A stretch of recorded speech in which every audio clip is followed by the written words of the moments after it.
What conspiracy theories? Hello, I'm Dr. Jesse James, and you're listening to Gospel Tangent. It's the best source for Mormon history, science, and theology. I'm Rick Bennett.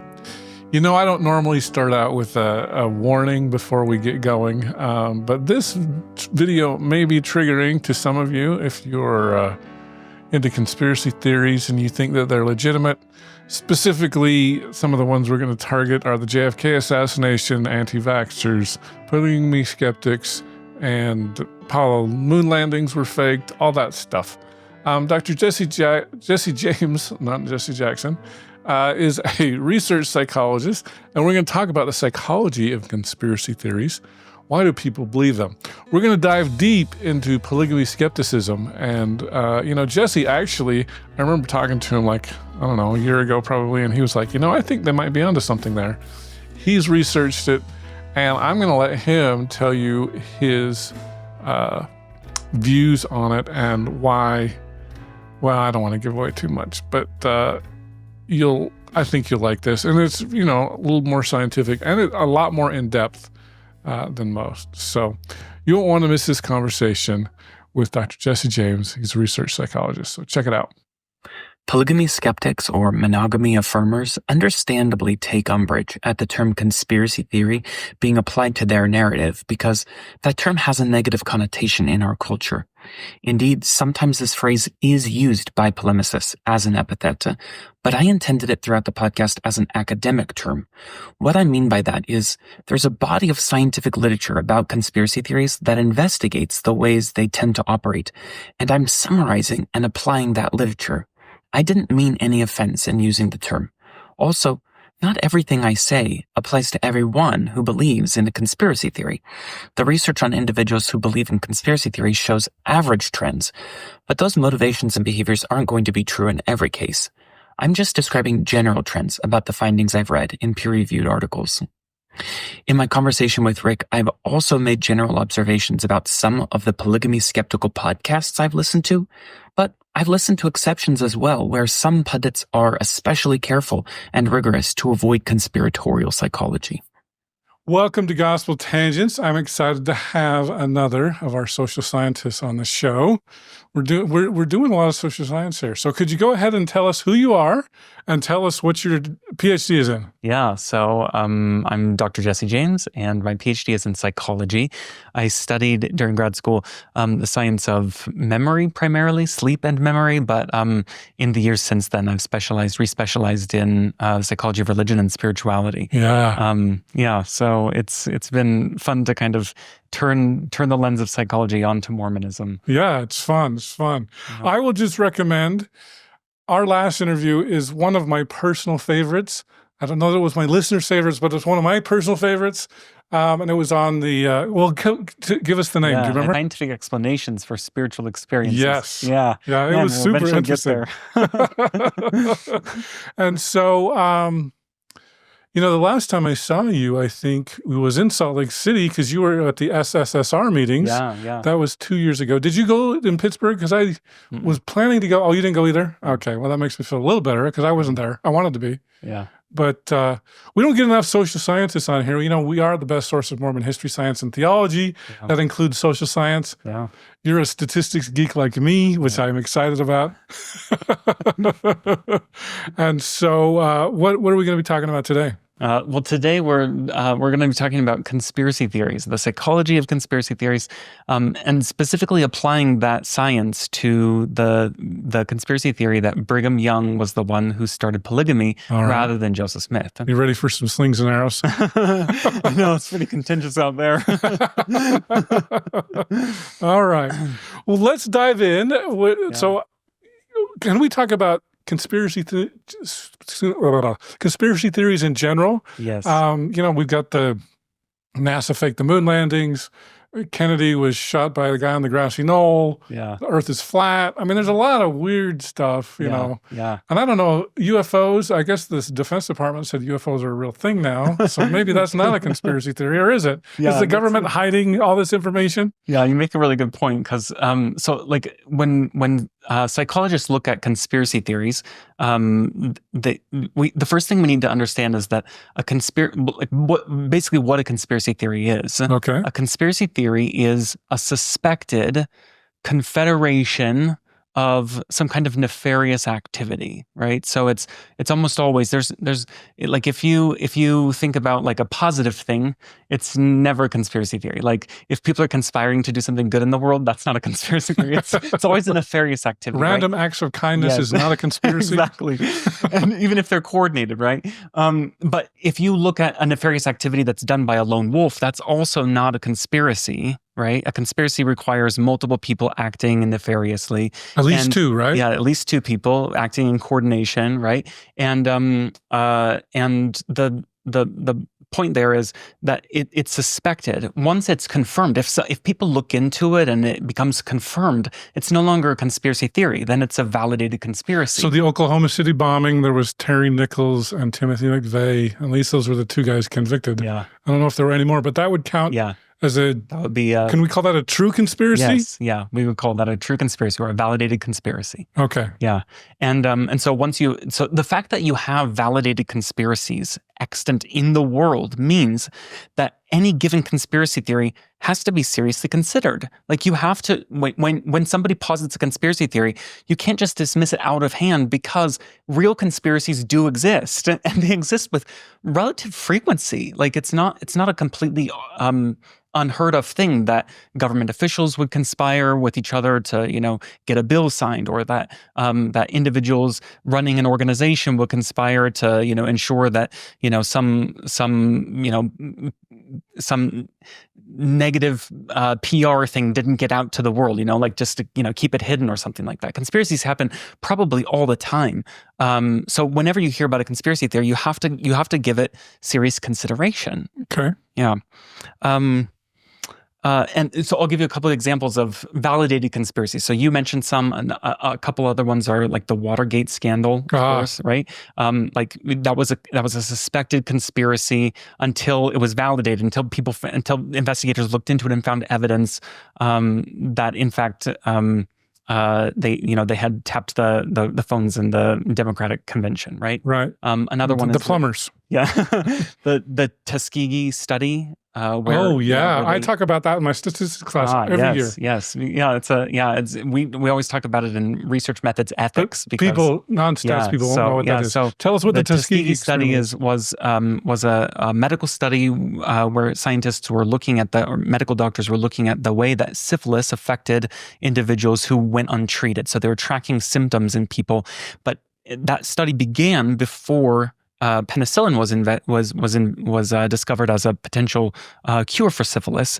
But after the discovery was made, because the people in the study were poor African Americans who didn't hear about the syphilis, didn't hear about penicillin, they ended up just being kept in the dark and kept in the study for another 20 years or so before this study ended up before it ended up leaking. And the way that happened was actually an individual who had been on the study, not particularly concerned themselves about outing the study, but kind of confiding in a friend in the medical profession about what was going on in this study. That friend ended up leaking that to the press. There was an investigation, and then the study was ended, and the doctors who were involved in that study were reprimanded basically for continuing that study for much longer 20 than it years. should have been.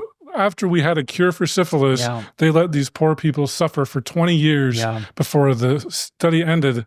And it was a whistleblower that ended it, basically. Yeah, exactly. So when you have these kinds of real life conspiracies that are, that end up leaking to the press, or, some whistleblower or something will, kind of shine a spotlight on that conspiracy. If somebody looks into it and finds evidence of that conspiracy, then it becomes a validated conspiracy. Right. Yeah.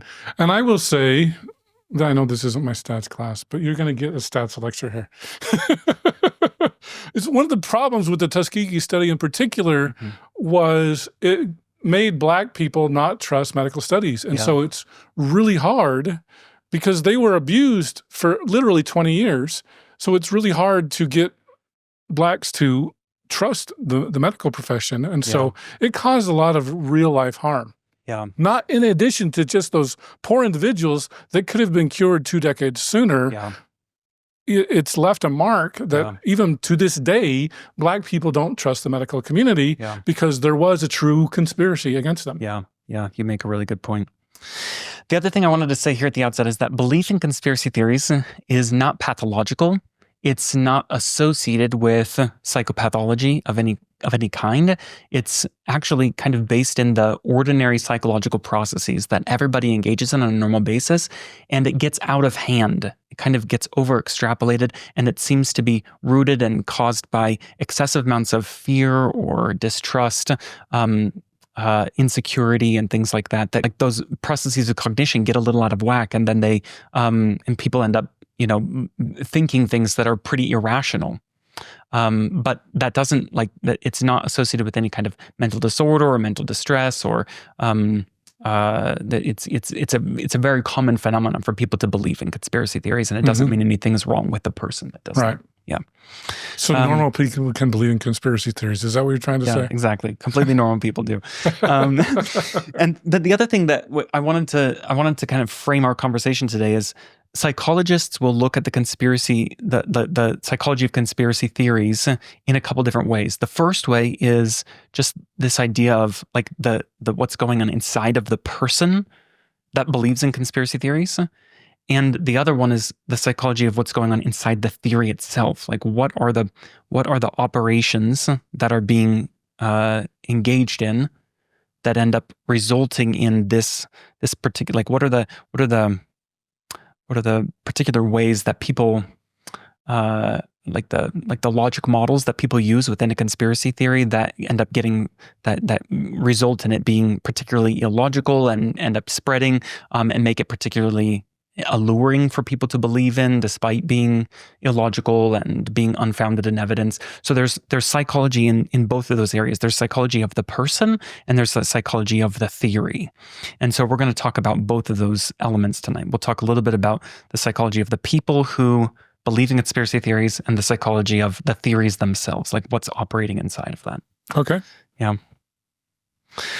Someone once asked me, like they sent me the documentary, it was called Out of the Shadows or Out of Shadows, something like that. It's a QAnon Pizzagate type conspiracy theory documentary.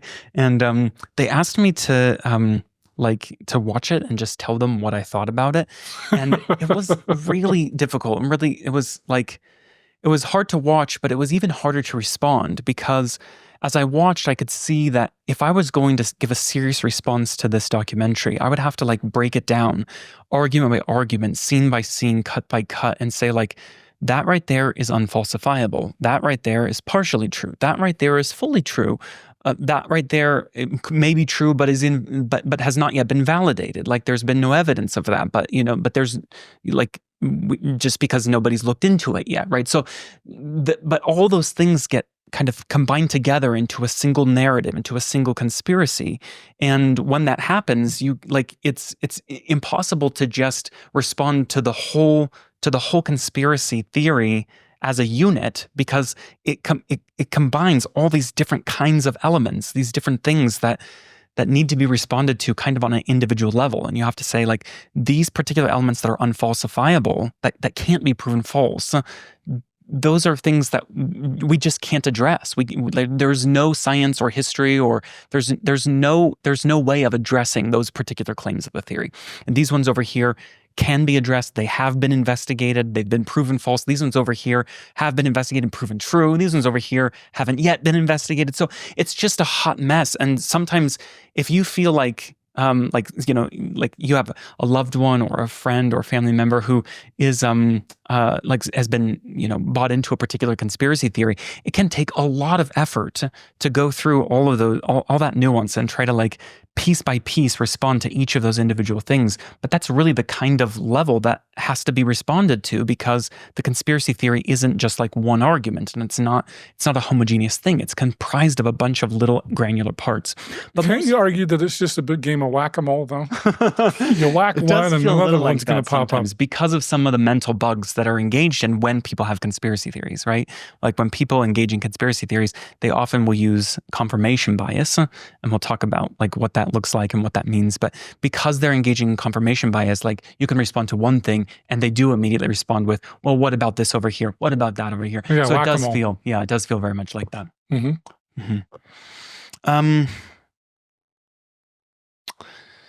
But I guess the thing that I'm hoping to accomplish tonight is to just communicate some of the if other people don't have the time to investigate this particular conspiracy theory about Brigham Young, I'm hoping to outline some of the ways in which this conspiracy theory operates, so that other people don't have to like do the same 50 hours of investigation that I've done to try to figure out like, aren't you supposed to do your own research? Yeah.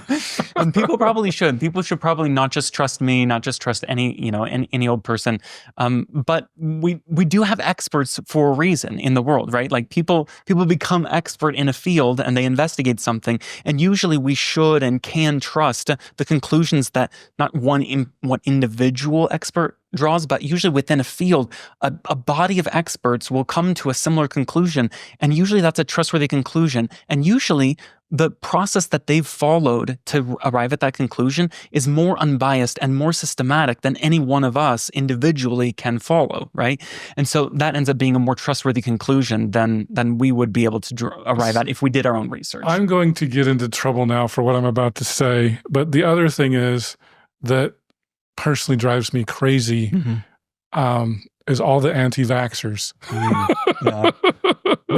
that are just think that Dr. Fauci's he's a conspiracist and the big pharma and everything. And if only I looked at the VAERS website, I would learn for myself. Yeah. And I mean, I respond. I just had this conversation, and I'm probably going to get a bunch of stupid comments right now, and I'm going to delete them. I'm just going to tell you right now because they're stupid.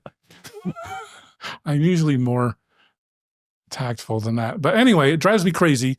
I responded to one particular one where I pulled up the VAERS website, and it said, yeah, there are side effects of vaccines. But should we get rid of the polio vaccine because, somebody had one side effect and the rest of the country was saved? I say no. A lot of irritating people say yes. Yeah. And I'm really worried about the next 4 years. I will just say that. Yeah, well, I don't blame you for being a little worried. So another thing I want to say before we really dive into this material is I just want to say I have several friends who are into this conspiracy theory about Brigham Young. They're true believers. They've tried to it's funny that you call it a Brigham Young conspiracy because there's a book which I really don't want to draw any attention to, but it is called Joseph Fought Polygamy, which is like the Bible of people. Instead of people do blame it on Brigham Young, but it's Joseph was a monogamist. And so is there a reason why you're putting it on Brigham Young as opposed to Joseph when you frame it that way? There's no particular way. I mean, there's no particular reason. I think it's fair to say, to frame it in either way, to say Joseph was a monogamist or Brigham Young started. It's the same theory, basically, right? But, to say, so throughout our conversation tonight, just for ease of keeping things clear, I think I'm going to refer to the theory that Joseph started polygamy as the traditional narrative, and the theory that Brigham Young started polygamy as the conspiracy theory that we're investigating. You ready for some hate now? It's probably going to happen, huh? But I have several friends who really believe this theory. They've tried to convince me of the theory, and I've really seriously looked into it with an open mind. I really thought when I started investigating that I was going to see the light. And, because some of my friends are really very intellectual people, very well respected. Some of them hold PhDs. They've, decided that this is what they believe. And I really thought that there was probably something to it. For a long time, probably 2 years, I spent feeling like I was on the fence, maybe like 50-50, like I could go either way, and it depended. I could be swayed like from one day to the next, depending on whether I had most recently talked to somebody who was in favor of, the theory or opposed to the theory. And I would, I'd just kind of teeter back and forth because it felt like there's a lot of compelling evidence there.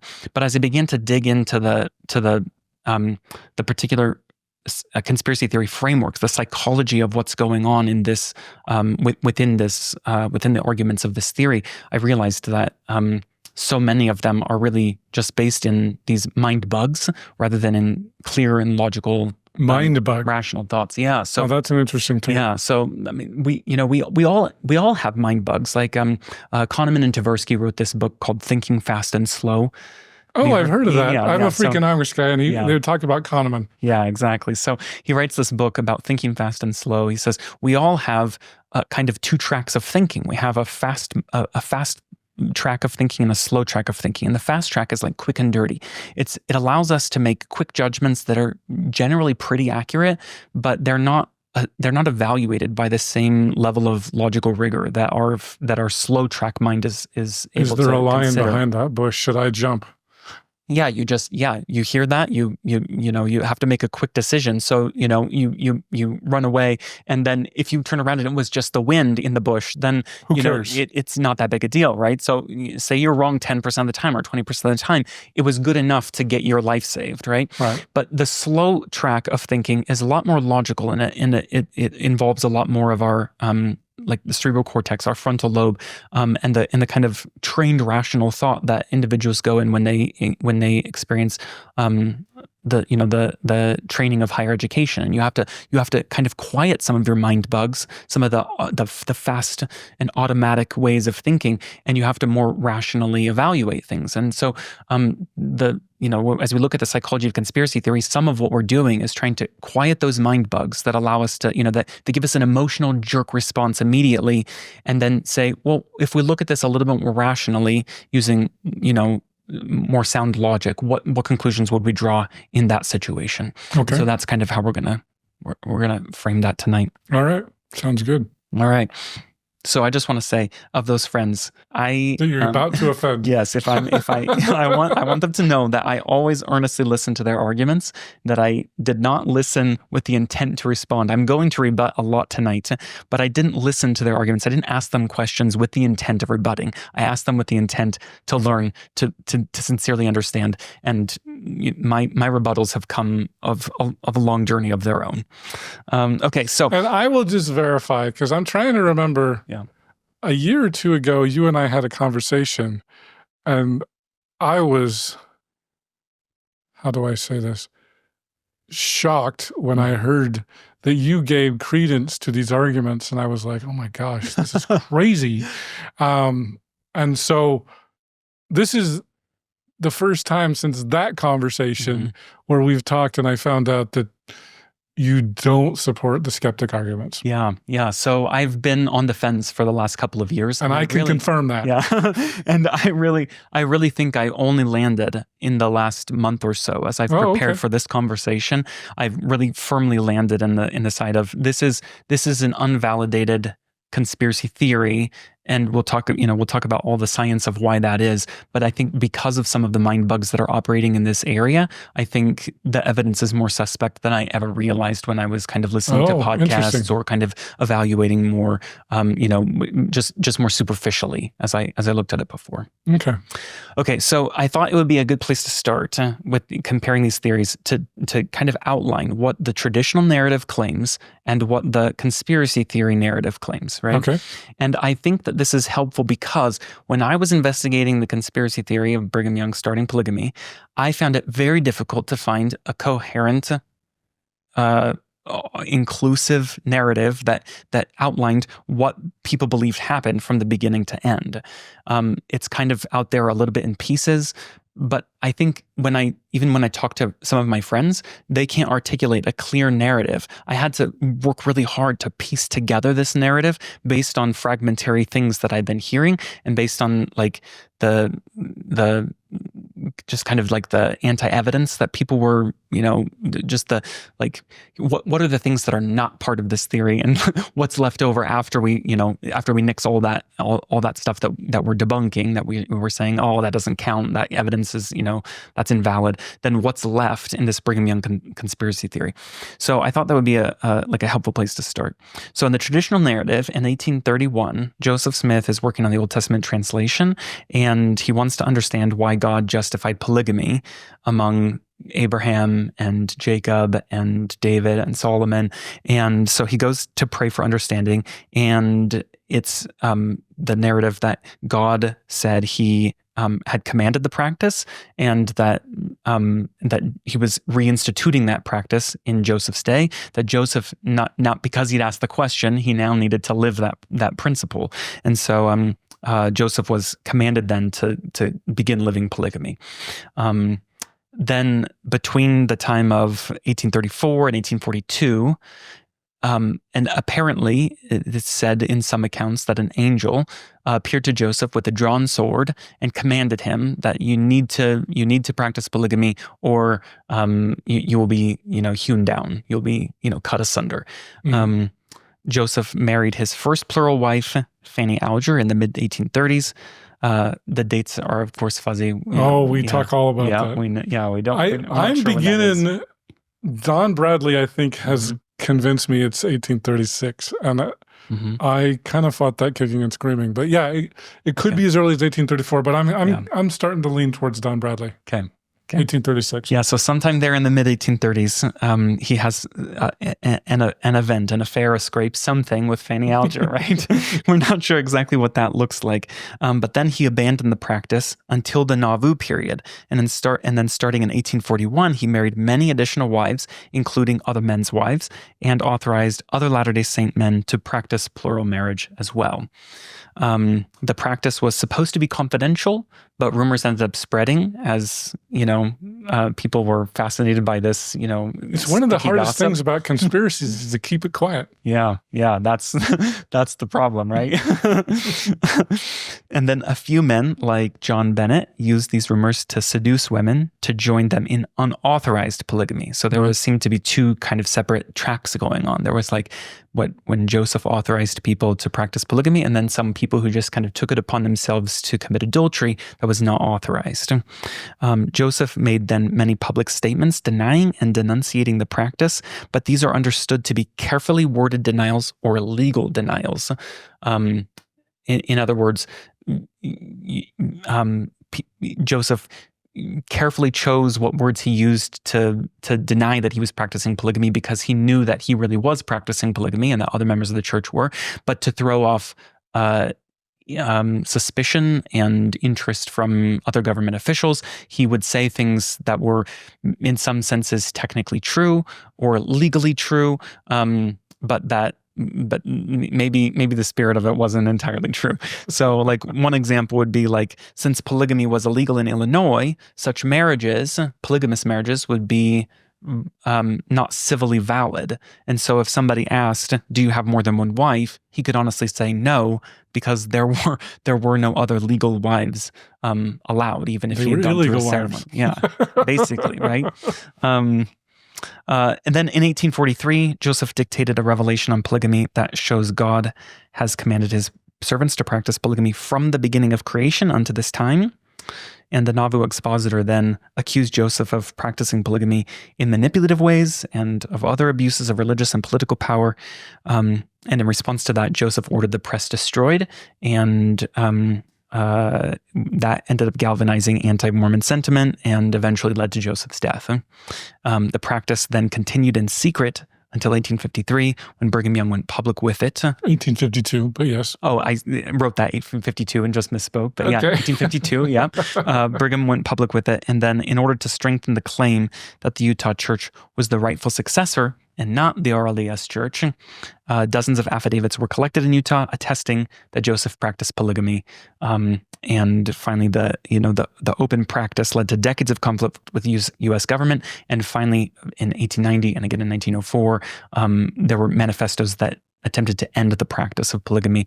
And finally, in sometime in the 1933, yes, in the mid 1900s, we finally actually stopped and became really serious about it. Yeah. As I understand, under Heber J. Grant, we really became serious about it. He's the evil one, according to fundamentalists. Yes, excommunicating some people who are still practicing. So that's the traditional narrative. If you talk to somebody in the church history department, that's how they would explain. Maybe they would use different language. Maybe sometimes they would, frame things in a more politically correct manner. But that's basically the story that is told by the church history department. right? Now, the alternative narrative basically, as I understand it, goes like this, and I hope I'm characterizing this appropriately. I'm not trying to create a straw man argument here. I'm not trying to fiddle with things. I'm trying to be as accurate as I understand the theory to be. So Brigham Young served a mission early among Cochranites in Saco, Maine, 1832, 1833, and learns first of spiritual wifery because the Cochranites have been practicing that. He insists on traveling alone for his missions, despite the command in Revelation to go 2 by 2. And so that automatically feels a little suspicious to people, like maybe there was a reason he was trying to go alone instead of in pairs. The church holds conferences in Saco, Maine in 1834, 1835, 1836. At one point, 9 of the 12 people, 9 of the 12 apostles, were in attendance at these conferences in Saco, Maine. So there's a lot of exposure of the 12 to the Cochranite individuals there. And then some Cochranite converts ended up coming and joining the church and coming to Kirtland. Brigham Young, Heber C. Kimball, and William Clayton then experiment with engaging in extramarital affairs while they're serving missions in England in the 1840s. Heber C. Kimball's journal, for example, says, took the sacrament, Sister Ellen combed my head, we washed our feet and went to bed. There's an attempted erasure of part of that, and then later portions are scribbled out, and people have taken the journals and tried to scan to see if there's any way that we can discern what's underneath the scribble.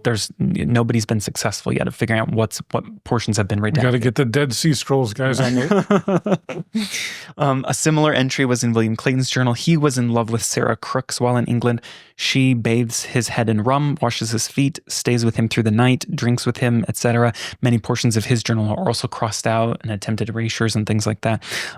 Thomas Strafford later reported and testified that he saw Brigham Young visiting a sister there, Elizabeth Mayer's home, in what looked like adultery. He would come, they would shut the windows, shut the shutters, and then he would stay an hour or so, and then he would leave furtively and kind of running away. And Thomas suggested that looked to him like they were having an affair. So there's these kinds of pieces of evidence that make it appear as if before Joseph revealed and sanctioned polygamy with the 12, that they were already engaging in these kinds of nefarious adulterous practices. Brigham Young recognizes polygamy at some point as a way to consolidate power, loyalty, and influence through marital alliances. There's not necessarily evidence of that, but we're just that's part of the narrative. Like that's what's going on behind the scenes, kind of in Brigham's head.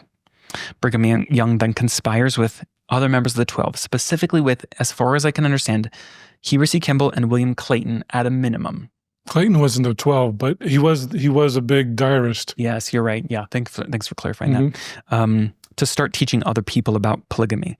And they all, the 3 of them, claim that Joseph endorsed it privately, but that he had to denounce it publicly, thus inoculating people against Joseph's future denunciations and denials. So if you're told by Brigham Young, hey, listen, there's this secret thing that Joseph's doing and we want you to join with us, but you're going to hear him say sometimes that, people aren't, we're not supposed to be doing it. You're going to hear him say sometimes that we're not doing it. Just ignore all that because we're actually doing it, but we're doing it in secret. Okay. So the idea is Brigham's pulling the strings behind Joseph. And I mean, this is weird to me because how is he getting Joseph to deny this, but he's on our side? Is that what I'm hearing? Am I hearing that right?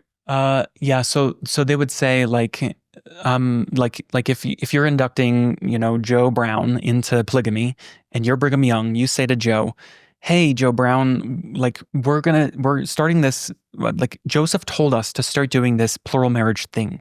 We're inducting you into this practice. We want you to take another wife Brigham's as well. lying that Joseph Brigham's told lying this. about this, yes. Okay. Joseph never actually told, according to this theory, Joseph never actually told him anything. Brigham's just saying, Joseph told us we could do this. Joseph never said anything of the sort. They also say, Joseph will deny this, and he'll tell you we're not supposed to be doing this. Don't bother with that. Don't listen to that. We really are fine to do this. Like that's just the thing you have to say in public. Right. Okay. So then Joseph and Hiram sincerely deny accusations and denounce polygamy in earnest. They also work on, quote, a plot to entrap the brethren of the secret priesthood and excommunicate those who are caught engaging in polygamy, like William McClellan and John C. Bennett and Chauncey Higby and some others. And those are interpreted as sincere excommunications, real attempts to shut down the practice of polygamy. However, the saints practicing it were, of course, inoculated against that, and they think that that's all for show, so we don't have to worry about it. We don't have to, we don't have to stop practicing because all those excommunications, all those denunciations, that's just for the public. That's just for the government. Okay. So, and then it's important that I say, kind of as a side note, that some people tack onto this theory here around the time of Joseph's death that Brigham Young actually conspired as well to ensure that Joseph was killed. That's not part of this theory. Some people will believe that and some people won't. But many of the people who believe in the Brigham Young starting polygamy theory also believe in the Brigham Young attempting to murder Joseph Smith theory. Okay. But those are separate theories, but they're interrelated in some small ways, mostly in the way that Brigham Young is an awful person. Okay. But also in the way of, like, Brigham Young is looking to centralize power in the church, and if Joseph is standing in the way because he's legitimately stopping people from practicing polygamy, and Brigham wants to consolidate power through polygamy, then Joseph's in the way and he needs to be gotten rid of. Okay. So not all polygamy skeptics believe Brigham caused an assassination of Joseph, but some do and some don't. Yeah, that's right. Okay. Yeah. And then after Joseph's death, it's interpreted that kind of he's out of the way. He's no longer stopping the practice. And so Brigham Young is able to formalize and expand polygamy without resistance. And the number of plural wives kind of explodes. In the 3 years before Joseph's death. Which is true. Yeah, so here's some numbers. This is the true part of the conspiracy. Yeah, there's a lot in here that I've said that these are true facts that are substantiating the theory, right? So this is it's the narrative around those facts. It's the narrative around the facts. But this is a proof that therefore it was Brigham. Yes, okay. Exactly. So Brigham Young, in the 3 years prior to Joseph's death, had four plural wives, and in the 3 years following Joseph's death, had 38 plural wives. So It explodes from 4 to 38. Heber C. Kimball had 1 before Joseph's death, 3 years in the 3 years before Joseph's death. In the 3 years after, had 37. 37, right? Huge difference. I'm not sure if I agree with the 1, but I'm not. I don't know the history that well, but yeah, is that because I think he was involved in secret polygamy before his death, wasn't he? Or is that not true? Yeah. Well, or you're just telling me the narrative. I'm just telling you the narrative. Okay. Yeah. My understanding is that he only had 1 plural wife. That was. But his daughter, Sarah Noon, right? Kimball, Helen Mar Kimball. Okay. She was in the traditional narrative. She was involved as a plural wife. So maybe that's how he got exposed. I don't know. All right. Anyway, but if you look at the total, different people have estimated a total number of people engaged in polygamy and come up with different numbers. But one person estimated that it was about 79 people engaged in the practice before. 79 men? 79 people total, men and women. Yeah. I think there's an article in Dialogue that estimates 28 men were engaged in the practice before Joseph's death. 79 people total. Okay, so that would be 41 women.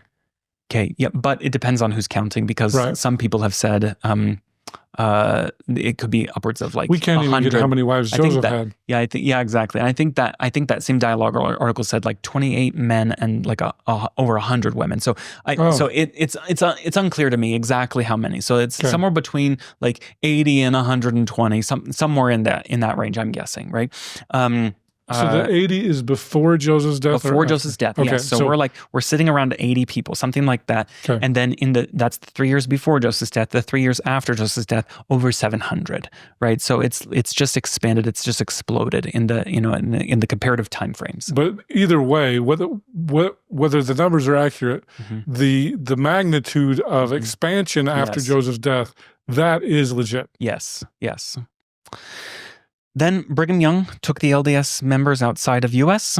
To evade U.S. jurisdiction and to suppress defections. So Utah was part of Mexico back then. Yeah, he could kind of consolidate power. Or when they left, I guess When they got there, it was still part of the U.S., I think. Yeah. The Utah Territory? Yeah, well, I don't think it was a territory because they left. Mm-hmm. The Mexican-American War happened, Mm-hmm. and before they got to Utah, because there's the Mormon battalion that goes to San Diego, Mm-hmm. and then the war ends, and because Brigham sent them to get money because they needed money so badly. Yeah. It's like, yeah, go get the money from the U.S. Army, build a road to San Diego or whatever. But I think by the time Brigham on July 24th, if my memory is correct, one of you historians can correct me, Utah was already, the war was over. And so the Mexican cession, is that what it's called? Was back part of the United States because the war had already ended before they got there. That's my understanding. Hopefully that's right. Okay. If that's not true, shortly after July 24th, the war ended. But I think the war ended before Brigham Young got to Utah, to Salt Lake. Okay. So get my American history experts to correct me if that's wrong. So the goal of getting out there seems to be twofold. It's to escape the jurisdiction of the United States government that's trying to put a kibosh on this polygamy thing, and also to keep the saints from defecting, because if you have to trek several months back to civilization, then you're not going back, right? So you're just kind of stuck out there. So that's the narrative. Those are the purported reasons why Brigham Young would have left. And then in Utah, the 12 are said to conspire to change the official history records so that it appears that Joseph started polygamy. And they have several examples of ways in which they are observing this to have happened. One is they end up editing a journal entry of the October 5th, 1843, in which Joseph forbids polygamy, and they make it say the opposite. They write in the margin, "to be revised," and they added, "one man shall have one wife unless the Lord directs otherwise." So they add this phrase in that didn't exist before. Whose journal is this in? That was in, I don't know. I don't know whose journal that was. There is a journal, probably Clayton. Seems like he's the guy. Yeah. He's the guy that they have the most concern about because he has a lot about polygamy. But I'm not sure that one was in there. You don't think it was Clayton? I don't know. I'm not 100% sure. Anyway, they then alter the Revelation that would later become D&C 132. They published that in 1852, but that they claim was not the same revelation that had been read to the High Council about eternal marriage back in the early 1840s. They say there were some kind of changes made, some adulterations, and then that ends up getting published. The Utah Saints supposedly create a fake William Clayton diary, a fair copy, which means that it was like a cleaned up copy. Like you take the original and you kind of take a new book and you just write everything down and add a bunch of polygamy stuff. You add information that wasn't there before. You're not having to cross things out and write things. You're just making a whole clean new copy and you throw away the original, so you only have the. They didn't throw away the original.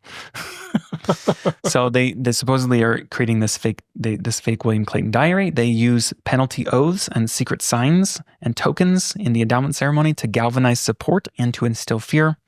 You have the Whistling and Whittling Brigade and the Danites enforcing conformity. We're back in Nauvoo when this is all happening then, right? Well, so the Danites originally started in Nauvoo, but there was kind of a disbandment. They didn't persist continuously until the 1850s, right? So there was like, if my understanding is correct, so there was Danite activity, but then the Whistling Whittling Brigade and the Danites are kind of resurrected in Utah. So they were in both places. They were in both places, exactly. So I'm speaking specifically of the resurrection of this kind of threatening group, in the Utah Territory, trying to keep people keep them in line. They then also are said to coerce saints to sign false affidavits. And they will say, like, the skeptics will say, we use boilerplate verbiage, like that these relationships were either married or sealed.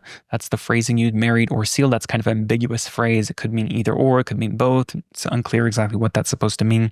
The affidavits contain also all kinds of inconsistencies.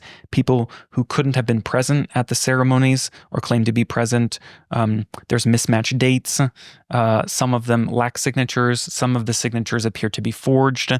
And aside from the affidavits, you've also got some women who may have voluntarily lied about their relationship to Joseph if it conferred some kind of prestige in the Utah Territory to claim that you were Joseph's wife before he died. That could be a motivation for people to, voluntarily, even if they weren't coerced, to voluntarily sign affidavits that weren't true.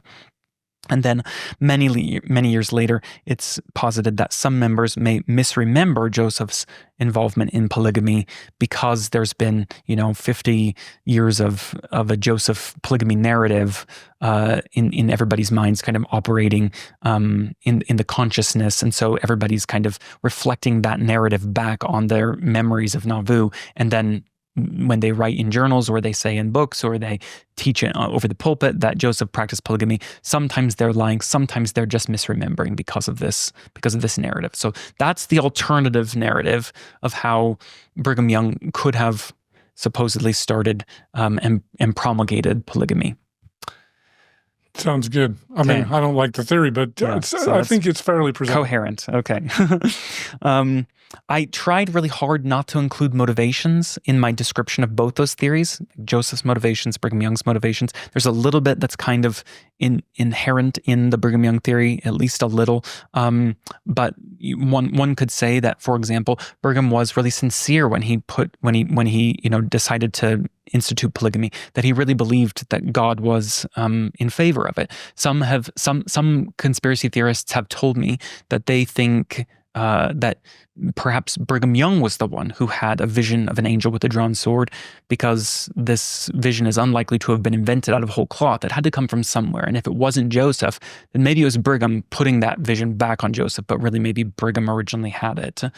So that's a kind of... I thought we got that from Helen Mar Kimball, not Brigham Young. I'm pretty sure we did. Yes, but yes. That doesn't matter to the theory. Doesn't matter the source. Yeah, the source where we get it is not relevant for the source where it originated in the minds of people, right? So my conspiracy theorist friends will say that where the story first originated was from Brigham Young telling other people, and other people then Helen Mar picked it up and said it. Pick it up and say, okay. Yes. She would say, this was something that Joseph said, but maybe she first heard it from Brigham sharing that Joseph said that, or something like that, So it's, it ends up being a few logic steps removed. But my point is, some people believe that Brigham was really sincere and trying to do God's will in instituting polygamy. He was just wrong, misled about it. Some of my conspiracy theorist friends will say that he was a lecherous and awful person. Some have compared him to Hitler and said he's the worst human being to have ever lived. Worse even than Hitler. Brigham Young is the worst human being ever. I mean, I've heard this too, but still, it's it just crazy seems really extreme. Yeah, I don't recall Brigham having killed 6 million people. So.